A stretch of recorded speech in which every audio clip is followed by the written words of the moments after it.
With infinite complacence, people went to and fro over the earth about their little affairs, serene in the assurance of their dominion over this small, spinning fragment of solar driftwood, which by chance or design man has inherited out of the dark mystery of time and space.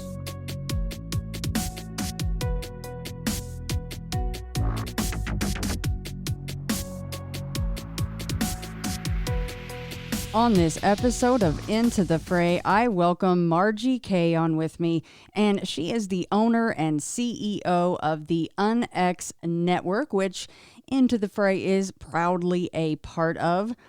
Now, these are just a few of the things that she should brag about and that we will talk about, but she is a remote viewer, a licensed private investigator, paranormal investigator, going on 40 years or something like that, Margie, and the author of 17 books, soon to be 18 from what I'm hearing. And like I said, that's just a few of the things that she does and has done. Margie, welcome on the show. Oh, thank you, Shannon. Glad to be here. So, I suppose the quintessential question that everybody probably should ask and people would maybe like to know is, how did you get your start in all of this? Were you a young girl and you just knew you had these abilities? Yeah, that's pretty much what happened. I was about 2 years old and I was seeing things that other people didn't see and couldn't explain to me. So around that time, we figured out that I had some unique abilities. Now, what about your parents? Like, is that something now, obviously, when you're 2, you're probably not very communicative about what's going on around you to your parents, or maybe you were like, hey, Mom, what's that weird thing in the corner? I don't know. But what about family history and all of that stuff, too?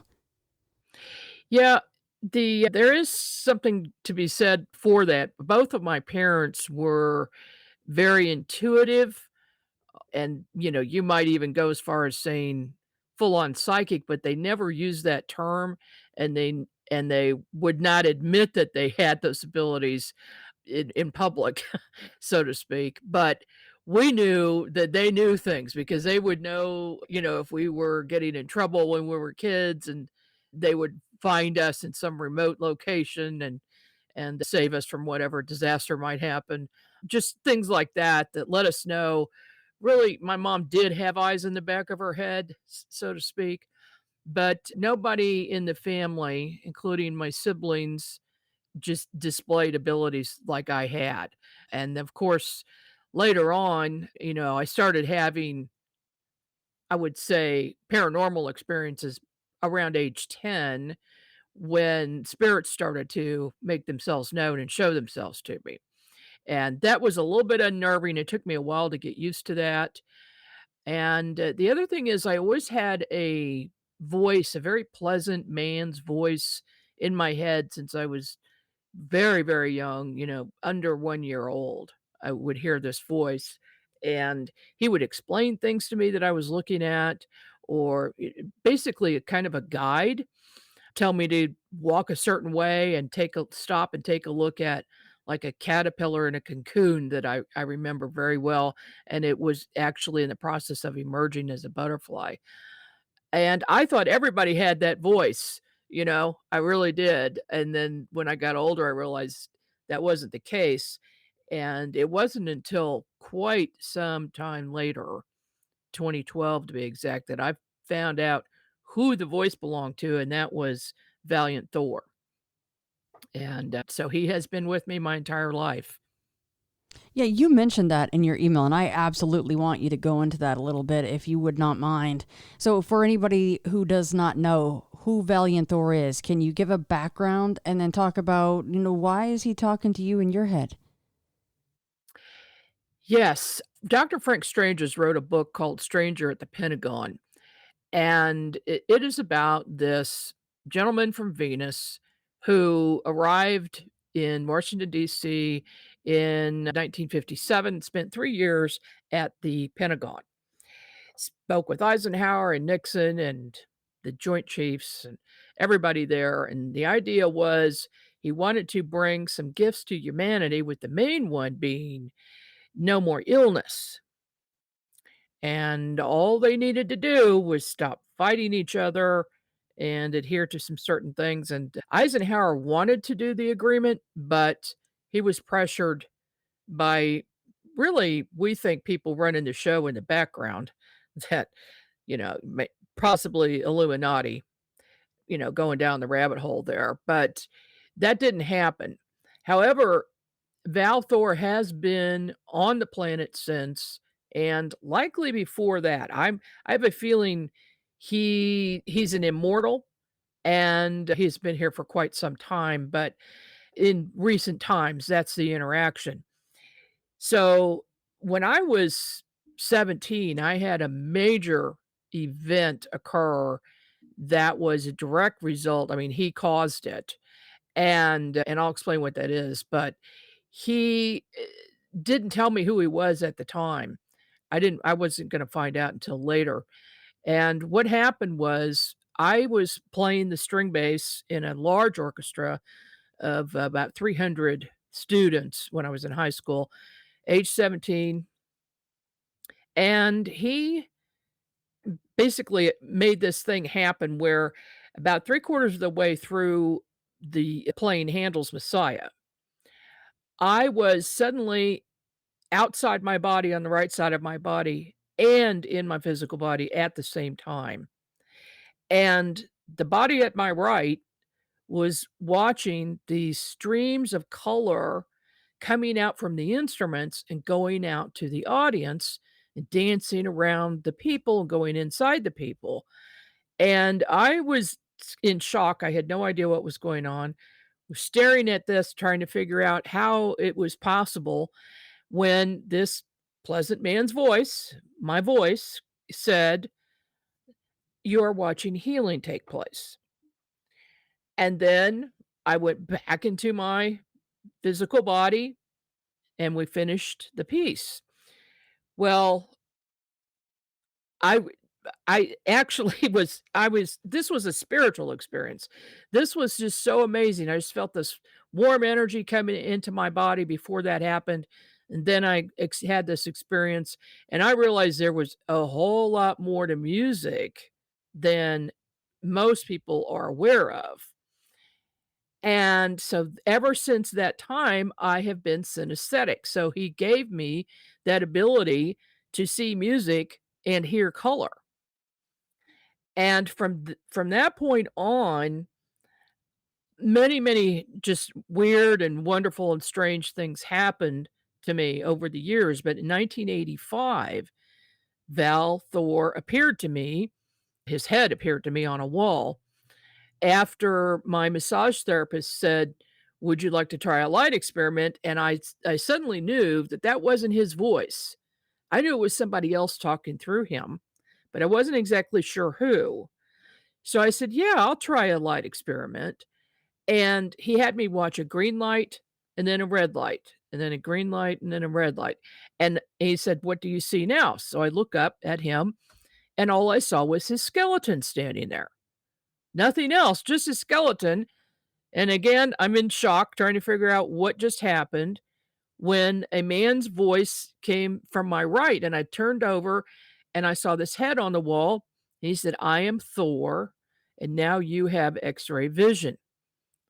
He says, "We're going to be working together and I'll be in touch." And then he just disappeared. And the massage therapist had no clue what just happened. My brother and my two daughters were with me. They did not experience any of that. To them, it was just from 1 second to the next. They did not have that experience I had. So since then, I still didn't know exactly who he was. I didn't know who Val Thor was. In 2012, a good friend of mine by the name of Gail Larmer, who's a psychic, called me up one evening at 10:30, didn't say hello or anything. She says, "Who the heck is Thor?" I said, "Oh, I've never told anyone about this. How do you know?" She says, "Well, he just contacted me and said you have not been in touch with him for a while and he needs you to contact him." And I was just floored by this. And she was too. And she says, "I'm going to get to the bottom of this. I'm going to find out exactly who this is." She's the one who found the book Stranger at the Pentagon, and then I knew who he was.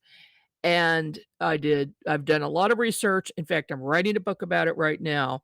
But apparently, he has been in touch with a number of people over the years that he chooses to work with and maybe enhance their abilities in some way. But our purpose, this group of people, is to help raise consciousness of the planet. So that's my job. Margie, will he appear the same to everyone because that's what he looks like, or just depends on who's looking? I suspect, just based on reading these other people's accounts, that he looks the same, but occasionally he will use a different name and then later on say, "Oh, by the way, my name's not Wilson, it's Val Thor." It's it's kinda crazy. Everybody has a different experience, it seems. Well, and I guess at this point, he doesn't want to blow his cover identity right out of the gate so you have any preconceived notions coming into it, right? Because isn't there a photo online that is supposed to be him? Yeah. Is that Yeah, what you saw? Oh, yeah, that's him. That's Wow. definitely him. Wow. Yeah, and he's appeared to me, I mean, I've seen him several times now since that time, and I visit his ship in my astral body or by remote viewing. I've done that on a number of occasions, and he's taken me on a tour of his ship, which is it landed near Lake Mead, not not in the lake, but near there, and it's cloaked. It's cloaked in a bubble, and you can't see the bubble until you're like 3 feet away from it, and then as you approach it, it's like a blue shimmer, and walk through it, and there's the craft. And I've only seen the front part of the craft, I've never seen the entire thing, but when I saw some drawings of it, that resonated that that's probably correct. It what it looks like, but I've seen the inside, and it's just massive. All right, Margie, you're in Missouri. I'm here in Vegas. So anytime you want to come down here, we'll drive right out there and check that out at Lake Mead. That I wasn't expecting that. That's cool. Yeah, you kinda have to be invited. I assume so. Yeah, Yeah. I was figuring as such, but yeah, that's cool. Yeah. So you've seen him several times. Is there a pattern to when he shows up or why he shows up? Yes. He instructed me to create, Onyx magazine years ago, started that in 2010, and that was through telepathic communication. Most of it is telepathic, where his voice just comes into my head giving me instructions about something. He also instructed me to start the Onyx network, and he said, "The right people who should be on the network will come." And it has turned out that way. Your show and many others have been the perfect fit. And for some whatever reason, they are helping people to become aware, to become more fully conscious, to raise their vibration. And that's what it's about. That's what it's all about. And he has just been instrumental in working with me to do that. And he's also directed me to write certain books, including the current one, which he's a little bit mad at me about waiting so long to get done. But now's the time because other people have recently written books about him and about their experiences. So I have to include those. He told me I have to include this information about other people as well. So I will do that. But he also comes to help me if I'm in danger. I think he saved my life at least 3 times, and he will come when I ask for some assistance. For instance, I had a very severe case of pneumonia, and I'd had it for weeks, and I just couldn't breathe, and I felt myself slipping away, and I just called to him, and I stood up. For some reason, I stood up in the living room, and I saw this ball of gold light appear in my kitchen, look, about the size of a baseball, and it just came towards me, got into my chest, and I was instantly healed. Instantly. And I felt his energy. I knew that was him or the energy that he sent, and he instantly healed me. And he did it with me when I had COVID, saved me. I was slipping away then. It's it's just been an incredible ride. For you, Margie, it almost seems like he carries the MO of a guardian angel. Somewhat, yes, you could say that. And his vibration is off the charts. So he is a created being, and using the term angelic is probably appropriate. His IQ is above 2000. So we cannot even conceptualize as a human being what this being Thor is. But I do know that his purpose is to help the earth and humanity, and he's also a guardian. He's got a huge fleet around the planet right now, and he has shown it to me several times. And he and they are here to also protect the planet from some bad apples out there. There are a lot of different types of beings that have different reasons, some to help us, some would love nothing better than to take over the entire planet, and they're, there to protect us. They also want disclosure, and he has told me several times that they have plans to uncloak all at the same time around the world, and humanity will know. No president is going to have to stand up at a podium and say, "Oh, by the way, there are ETs here, and they've been here forever." Yeah, it'll just be instantaneous, and everybody in the world will know. So one of the things that I've been told to tell people who get readings from me, I do readings, quite a few a week for individuals, and the individuals coming to me in the past couple of years have all been very advanced. They know, and their vibration level is high, and they are all of these people are here to help people deal with that situation with the extraterrestrials, and also their purpose is to help raise consciousness. So this synchronized uncloaking will not happen until vibrations are higher on the whole planet, essentially. Well, we're almost there. We're almost to the point. They do not want us to destroy ourselves, and we're on the brink of doing that. So they will step in, and their prime directive is not to directly interfere, but if it means complete annihilation, then they can. So, yeah, we've got too many fingers on the button, so to speak, that nuclear war would just destroy humanity and the planet, and they can't allow that. There are other beings that are living here underground, many, many underground, and on the planet that passed for human. But there's not just humans here, and we haven't been here as long as they have.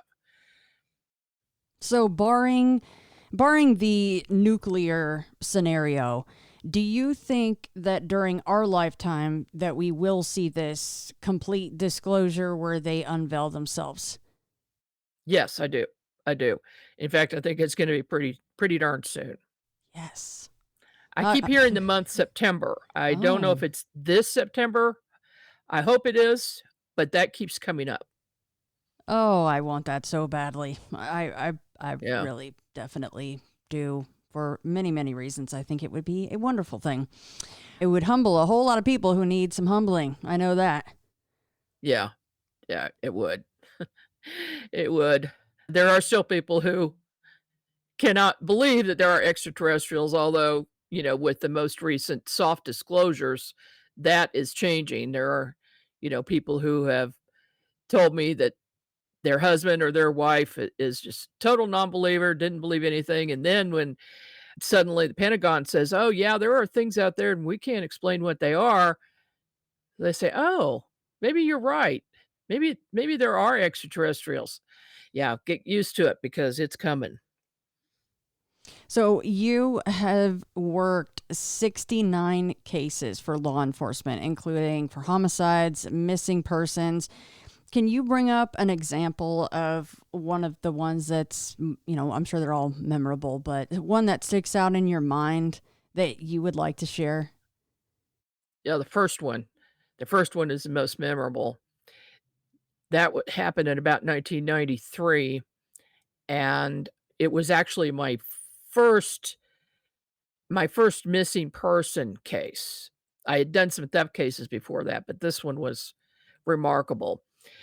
I had been doing some private readings for a group of ladies. They were attorneys, and they would come to my house once a year and have kind of a psychic reading party, if you will, and take turns getting readings. And one day, I got a call from one of them, and she said, "Please help me. My 14-year-old niece has been missing since about 2:30 p.m. She should have arrived at her bus stop, and it was 7 o'clock at night by the time she called me." And she said, "Nobody knows where she is, and we're panicked." I said, "Okay." So I had her on the phone, and I thought, "How am I going to find this girl?" And Val Thor's voice, remember, at this time, I didn't know who he was, but his voice came and it said, "Look down." So I looked down and I see this line come out of my solar plexus. And he said, "Follow the line." Okay. So I followed the line. And then all of a sudden, I'm standing on a street corner and I look up and I see two street names. So I asked the lady, "Do you recognize this street corner?" She goes, "Oh my gosh, that's her bus stop." And she hadn't told me what her bus stop was. I said, "Okay." So the line, they went across the street. I followed it and it went two houses down and then it turned left. So I turned left and I'm looking right at the front of this house. And here is this golden glow around the house. So indicating to me that this is definitely something I need to look at. So then I'm suddenly rising up above the ground over the house, and there's a shed in the backyard. And then I lower down, and now I'm looking through the top of the shed, and inside is a girl who is bound and gagged, and she's asleep, obviously drugged. So I went back and I told this lady what I saw, and then I looked at the front of the house, I got the address.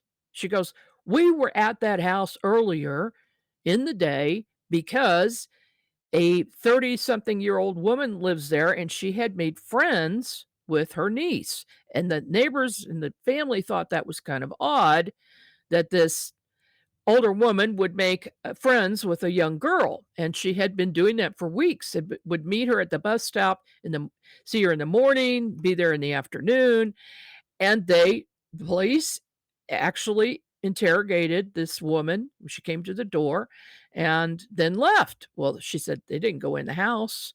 They didn't look anywhere. I said, "You need to get there right now." She's in the back in the shed. And then also the other thing I did was I decided to go into the house to see who was in it.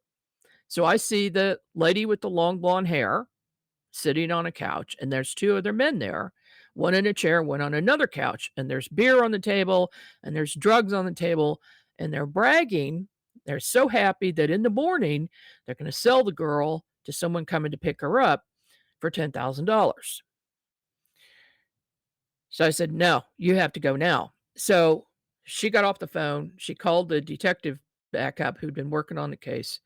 She says, "I'm going back to that house. That girl is in that house. She's in the shed in the back." He says, "Well, I don't know how you know that, but I'm not going to let you go alone. I'm going to go with you." So he did. They found her. She was okay. And they arrested the people. And they found out they were a part of a big human trafficking operation. So that one had a good, happy ending. Most of what I do does not, unfortunately. but I've gotten used to it. I stay out of the situation as much as I can. I don't get involved emotionally because otherwise this won't work. I won't be able to find a person. So I really like to deal directly with law enforcement or a private investigator. But barring that, I will work with a family member if I have to, but their emotions often get in the way. And so it makes it more difficult for me. Wow. That is not only some very dark stuff, but that is incredibly impressive. What did the detective say, and whoever of all the law enforcement that was around that particular case? Were they just blown away by this? Now, actually, I told the woman not to tell anyone who I was or how she got this information. The reason I do that all the time, I do not want the bad guys to know who I am. So I tell them, if you are working on a case, you don't put my name down on any reports.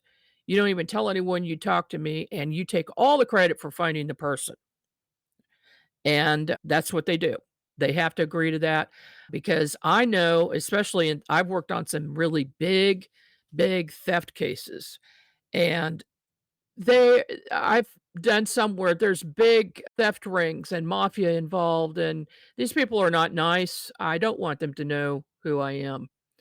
So they just keep it quiet. Right. I've shocked a few detectives, though, I will tell you that. I bet you have. So, I mean, that just sounds incredibly mentally and emotionally taxing for you, because I would imagine that, as you kind of hinted earlier, that it's not a lot of happy endings like that. So if you remote view, a lot of times, are you seeing someone that's already passed away somewhere? Yeah. Yeah, I do. And then the thing is that they will help me find their body, though, the deceased, in a lot of cases. If they know they've passed, they will appear to me and they'll point to an area. I found a lady once, gosh, this was only about a year ago, a case in Iowa where this woman had been missing for a week and the family suspected foul play.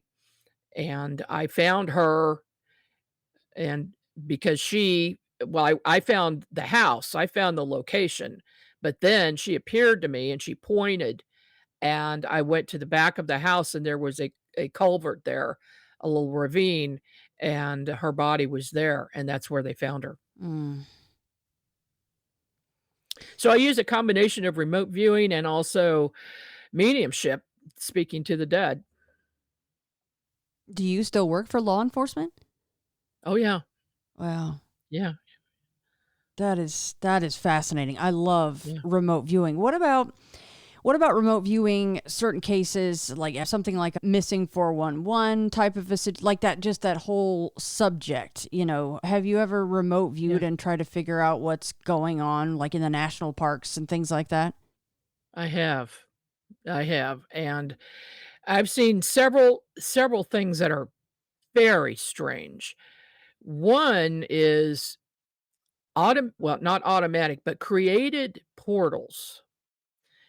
Some some intelligence creates a portal that just simply appears.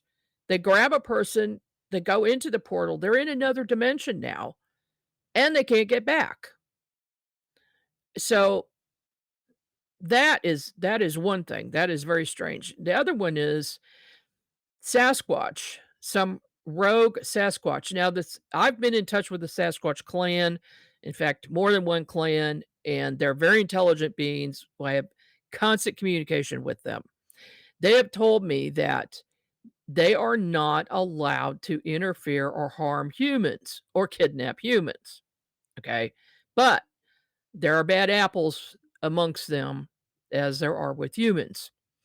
And some, what you would call rogue, single male Sasquatch, will get up to no good. Now, sometimes I've seen them take a child and they move into fifth dimension. They can move into fifth dimension and then be another place also instantly just by thinking about it. So they could grab a child, be move 5 miles away instantly, not running, but just think about where they want to go. And they're there. And they might just be curious about the child, and the child might die of fright. And then they lay them down, they fold their clothes, they do strange things like that. I've seen that happen too, but I've never worked with any particular person who has had a family member disappear in the parks like that. Well, I did one in Kansas City, but not in any of the big national parks.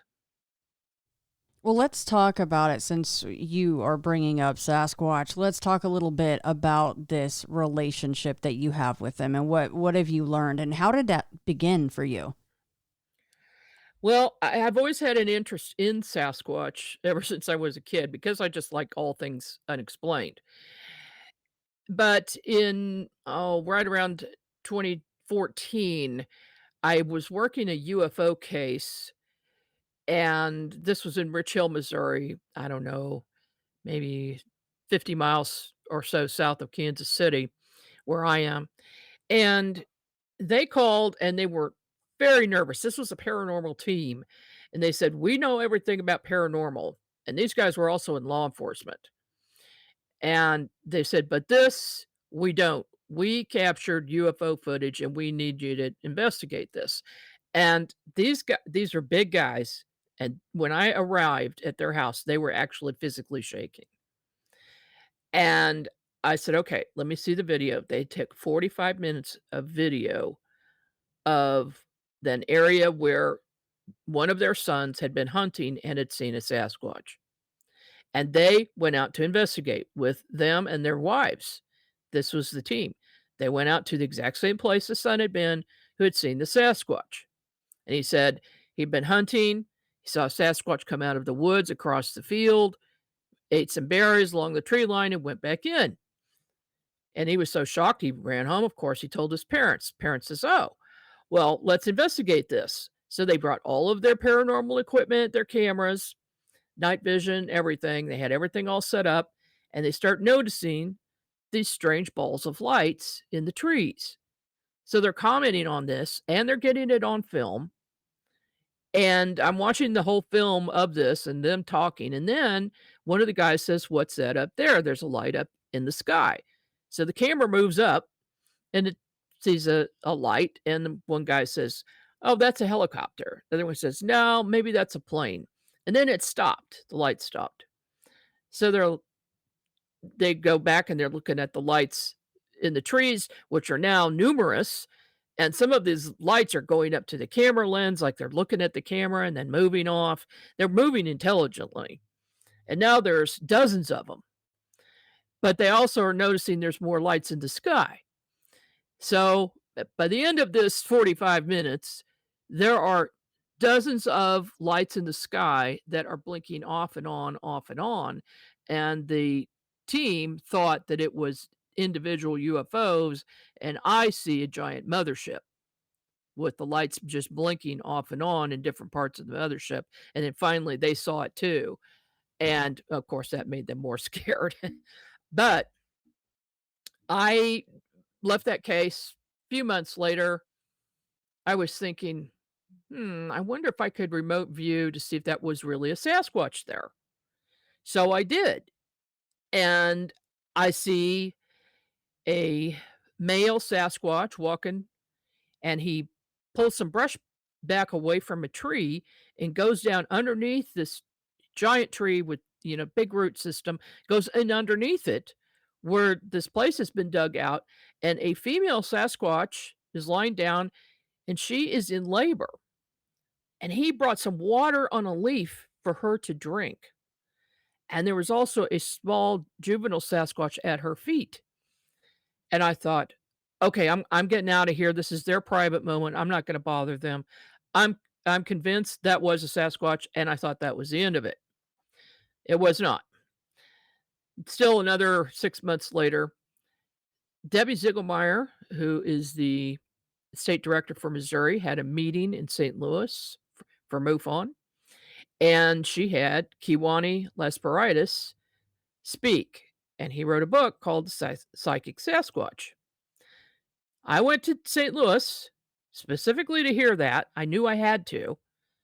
And then I read the book, and in the book it says that he and his wife are in contact with Sasquatch, and they can appear anytime they want, even in their car, in the back seat, or in their bedroom, or wherever, that they have this relationship with this clan, and that they also have healers in the clan. So I thought, well, I'm going to see if I can contact these Sasquatch. So I'm specifically thinking about that one male Sasquatch I saw with the black hair. And all of a sudden, he's standing right in front of me. And I said, okay, that was fast. And he says, yeah, you have some questions? I go, well, what's your name? He says, Dave. He says, you can call me Dave. And I just laughed, and I thought, "That's not his real name," and he's making reference to that Cheech and Chong movie, you know, Dave's not here, you know. So so I developed a relationship with him. He then eventually introduced me to the elder of the clan who surveyed me to see if I was okay to contact and have a relationship with the entire clan. They introduced me to everyone, including their leader, a shaman healer, female, who has worked on me several times to heal me, along with her apprentice 2 sons. And I just recently found out that she is Dave's wife, and she is the leader of the clan. So, and he's introduced me to other clans as well in Illinois and Missouri. And I'm sure I've also just ran into some in British Columbia and Washington State. So they know my energy, and it's like I'm okay now to them. They've checked me out. I'm okay to have a relationship with, and they say it's okay for me to write about them. So I'm obviously working on that as well. I've almost got a book finished on that situation. Margie, do they in fact usually show themselves only to those who have higher vibrations? Oh, yes. Yeah. You do have to have a certain vibration and intention. They want people with good intentions. If you have negative intentions, if you're out to hunt them, if you're carrying weapons, looking for them, no, you're never going to see one. Never. They'll phase out into fifth dimension in a second and will not be there. And that's why, for instance, people will see footprints in the snow and then there's nothing and there's no place for them to have gone. They simply go into another dimension if they think humans are around. Now, what about in different areas? If you just take the United States, does it seem as such? It just seems this way, at least, that they are more aggressive in certain areas. I would have to ask him about that. The message I'm getting right now as we're speaking is it has to do with population numbers. There's something about territories, and they do have large territories, I will say that. But and they don't like if there's a certain number, if it's too much, they will move away from that and they'll go somewhere more remote. They do prefer the outdoors and the woods. They definitely prefer that. That's definitely what they love. And they don't like that humans have encroached in on their territory. So, yeah, I think it definitely has something to do with that. Do they mess up sometimes, because we do hear of like a hunter, for example, will say, I could tell that it was just as surprised as I was to be seeing it and it seeing me. Do they screw up sometimes and get crept up Oh, on? yeah. Yeah, they do. They do. If they don't know a human is around, they will fully materialize in 3D. They do prefer third dimension, but as soon as they see that person and find out that they're there, they will phase out. And, yeah, I know and then they'll also observe the human to see what their vibration level is. And if it's a high vibration, they may hang around for a few minutes. What about a if there is a family unit around, and we've heard of folks that essentially walk into their living room and sit on their couch and they don't know that they're doing that. What if you did that versus someone with a lower vibration? Would they have I would imagine they would have a much different experience than if you did that. Yeah, they would. I'm very respectful of their space. If I go to a place, I'm not gonna just go traipsing through the woods first.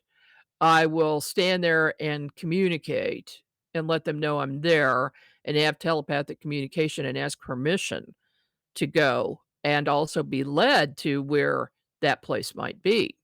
And they will do that. The line will appear again from my solar plexus and they'll show me where they are. But that being said, I do not make a habit of going hiking in the woods because there are lots of bad things out there.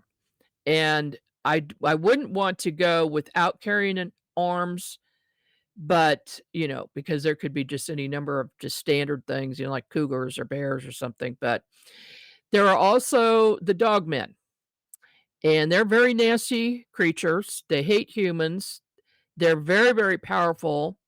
And I know about a situation where a person was going to be attacked by a dogman, and it took 2 large male Sasquatch to subdue him, to keep him away from her.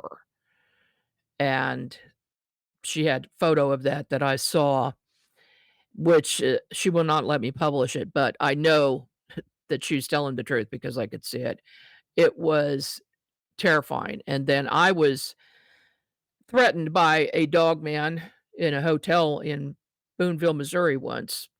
He just appeared, walked through the door, jumped on the bed, and growled in my face, and that was quite unnerving.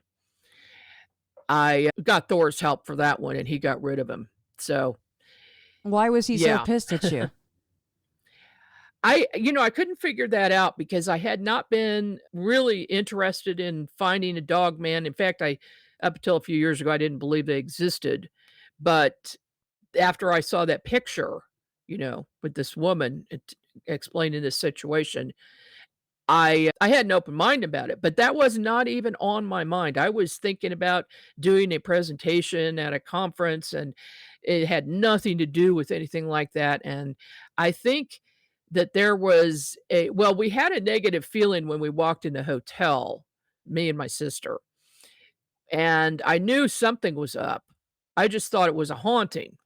But now that I think back on it, I think maybe it was a portal and anything could come in and out of that portal, including a dogman, and he probably sensed my energy once he entered that portal and just came right after me. So, yeah, but he's gone now. So Bigfoot and Dogman, they never get along ever. Not that I know of. No. No. The dogmen are a whole different energy.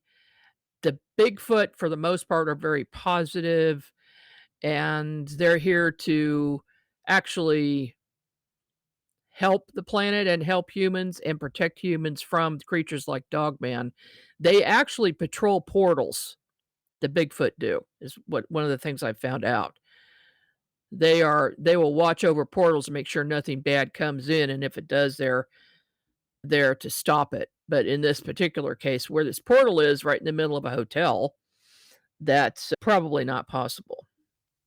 So are dogmen essentially, because I wanted to touch on this as well, but are they amongst the beings and creatures that you say live subterranean? I don't think that they live subterranean. I think they're above ground, but they're generally in fifth dimension. I mean, this guy that I saw was transparent, but clearly could see it, but it was transparent, so it was interdimensional. And I just don't think that they are hanging out in third dimension too much. Like the Sasquatch prefer third dimension, but can phase out. But I think it's the other way around for the Dogmen. I just wonder why they are just so hateful and so aggressive. You don't ever hear of a positive story about a Dogman.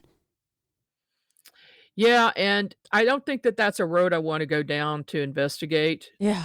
because I don't want their attention on me. I don't want them to follow me back home. So I'll stay away from that one. No, I don't blame you on that one, Margie. I really don't, because, and that's not an exaggeration. I don't have one in my gray matter of a positive experience with a Dogman. It never turns out very good. So this idea of beings and creatures being subterranean, what kinds of beings and creatures have you seen down there, or do you know of down there? Oh, yeah. Definitely reptilians living underground, deep underground. And they have a limit where they actually put marks on cave floors. And, there's tons of underground tunnels and caves around the whole planet. And they mark on the floor where they have to stop. And that is the agreement with our government, if you will, that they can't. But there are some rogue ones who do it anyway. Then there is a group that is very benevolent, very high energy, white robes, very tall.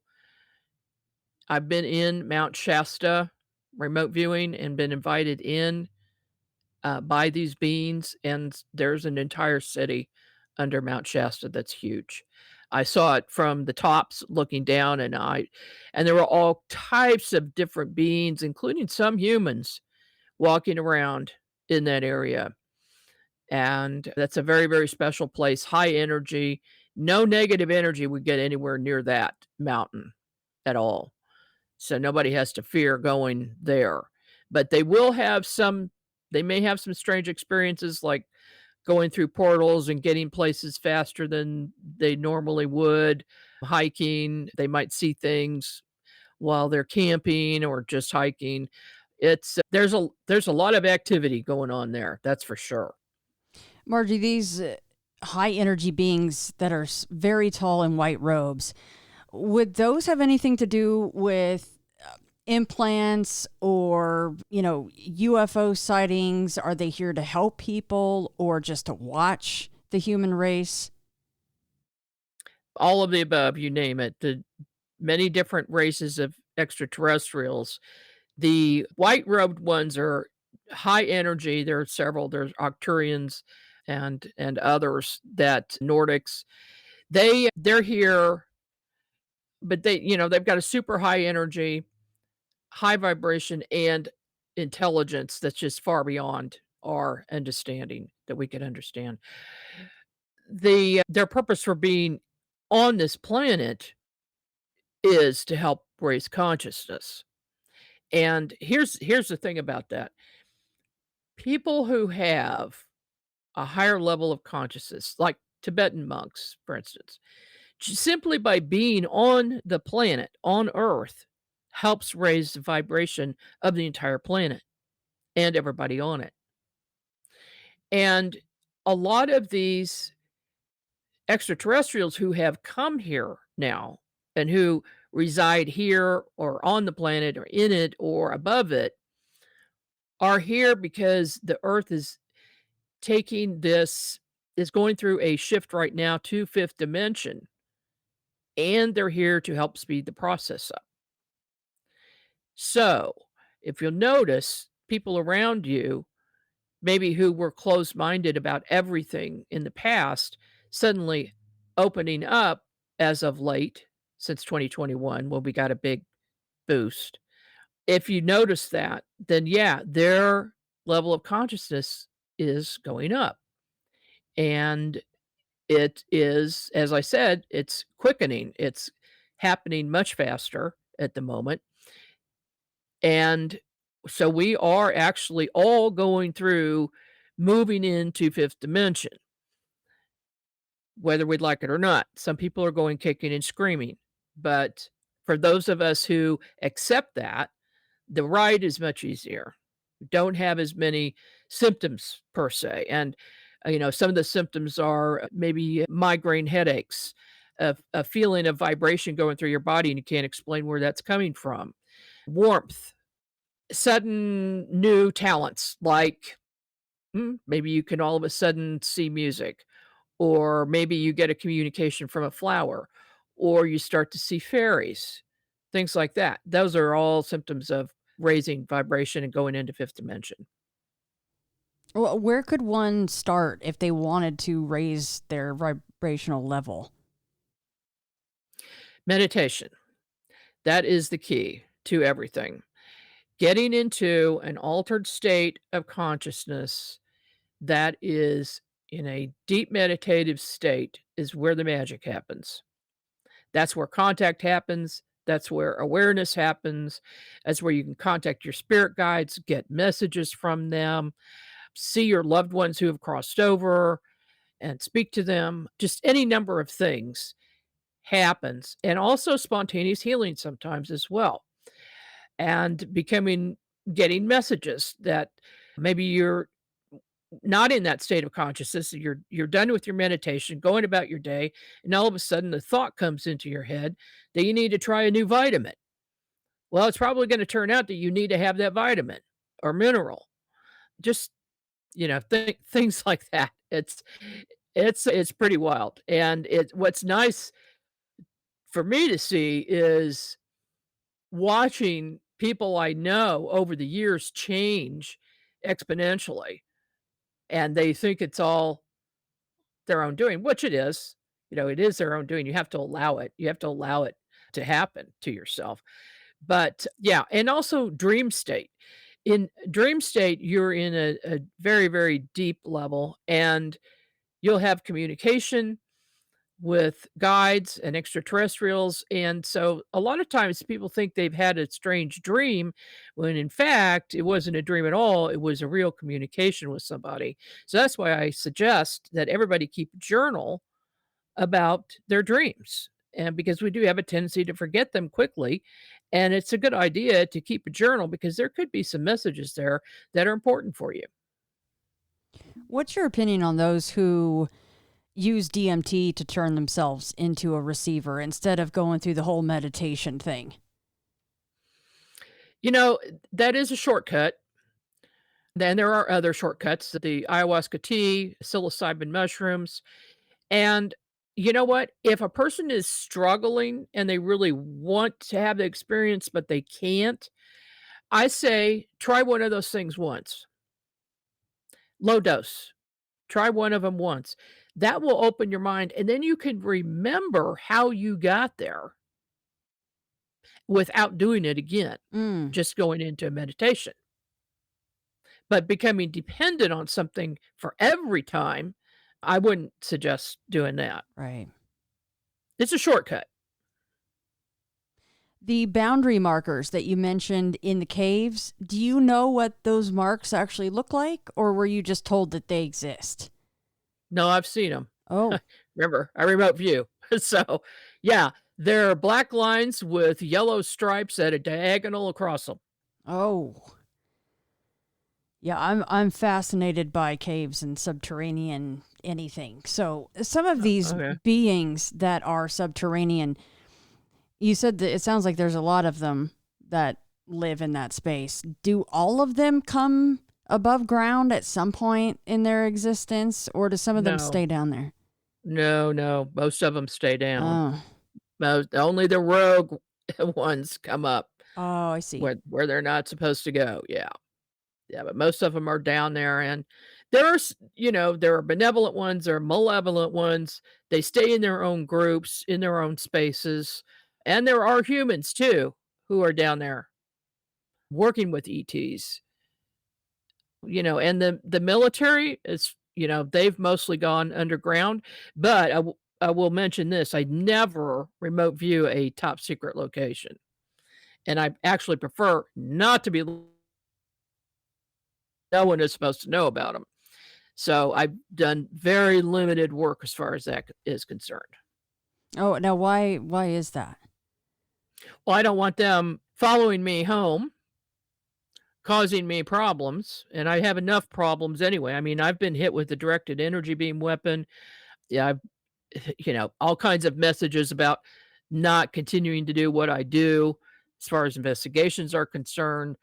And it's, yeah, I don't want to just invite any more trouble. Let's put it that way.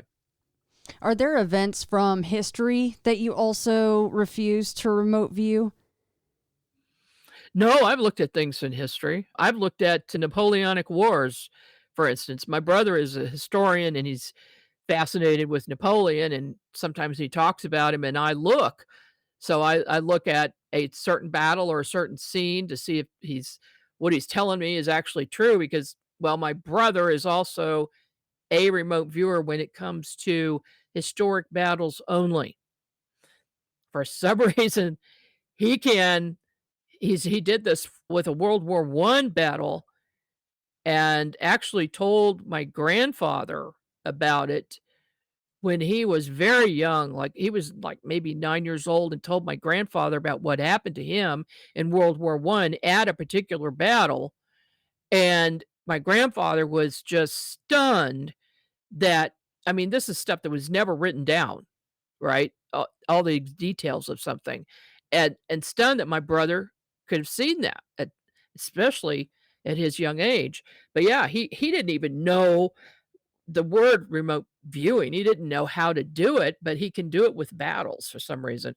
So yeah, I've done that, and I've looked at ancient Egypt, for instance, when all of the pyramids had that covering of limestone that was polished, and the capstone of one was gold, and then another one was silver, and another one was bronze, and they were just beautiful.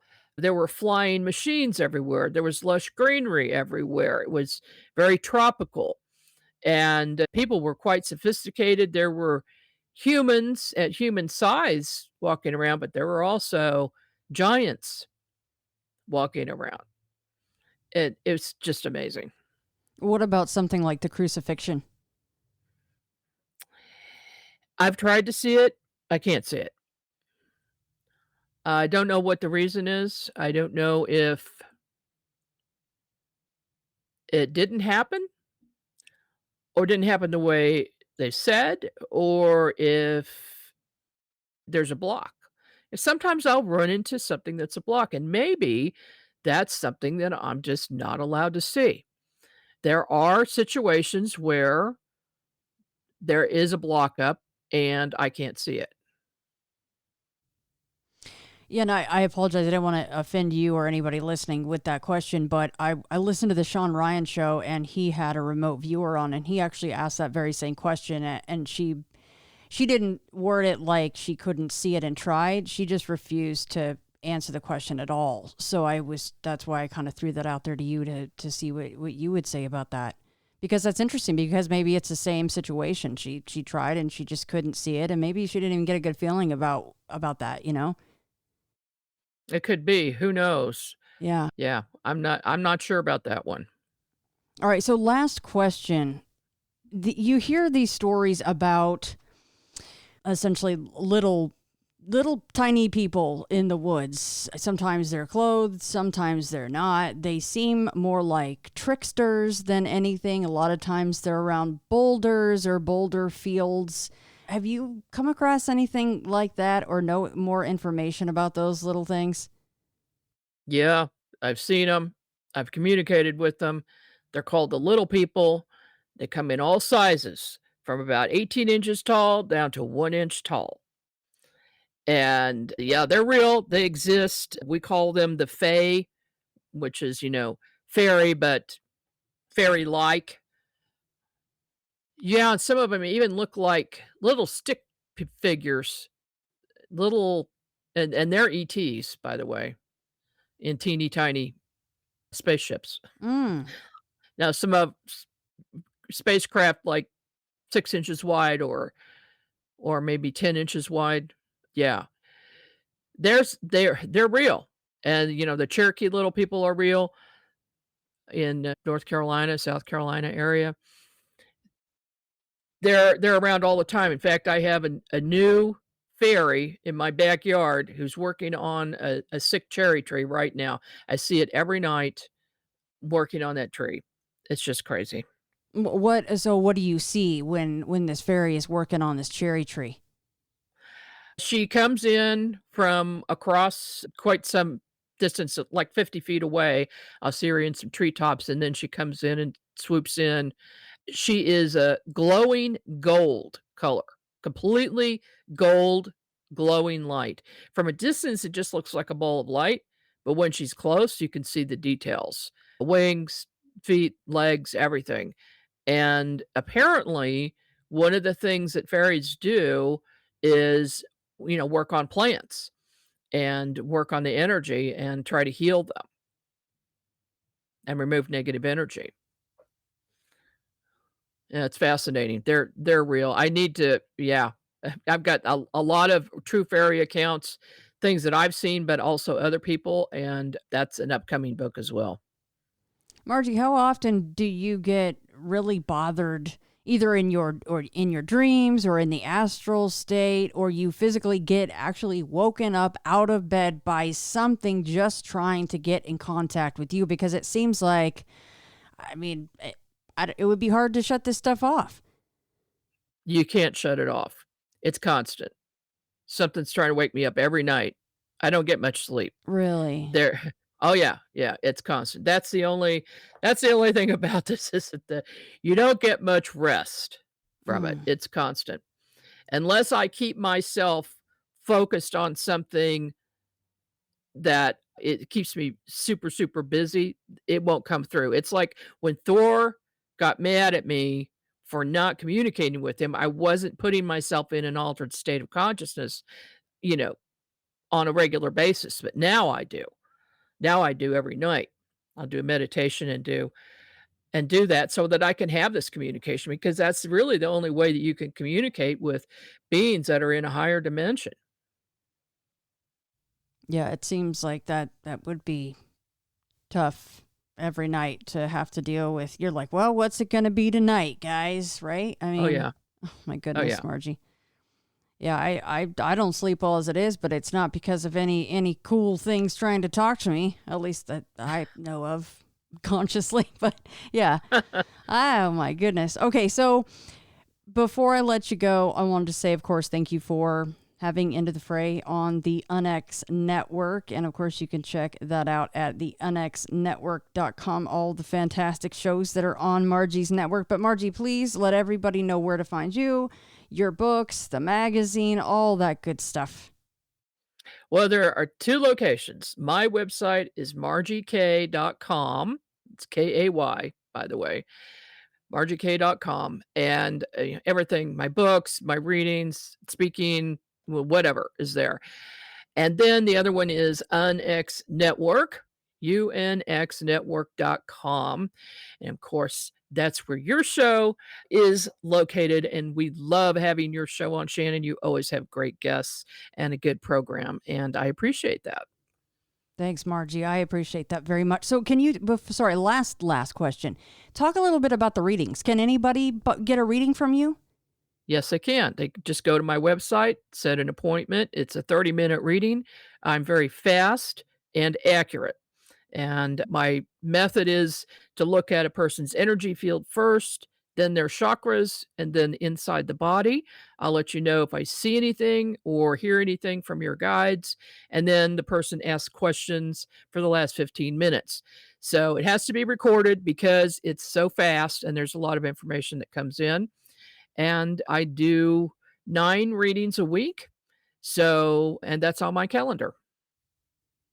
And by the way, Margie's books range just like this conversation: hauntings, remote viewing. Obviously, you're working on your Valiant Thor book. So Margie K-A-Y, just type that into Amazon and all of her books will pop up. There are a lot of them. Congrats on that, Margie. Thank you so much. A lot of work. I know it goes into that, so hats off to you. But Margie, thank you so much for coming on. Well, thank you for having me, Shannon. I appreciate it.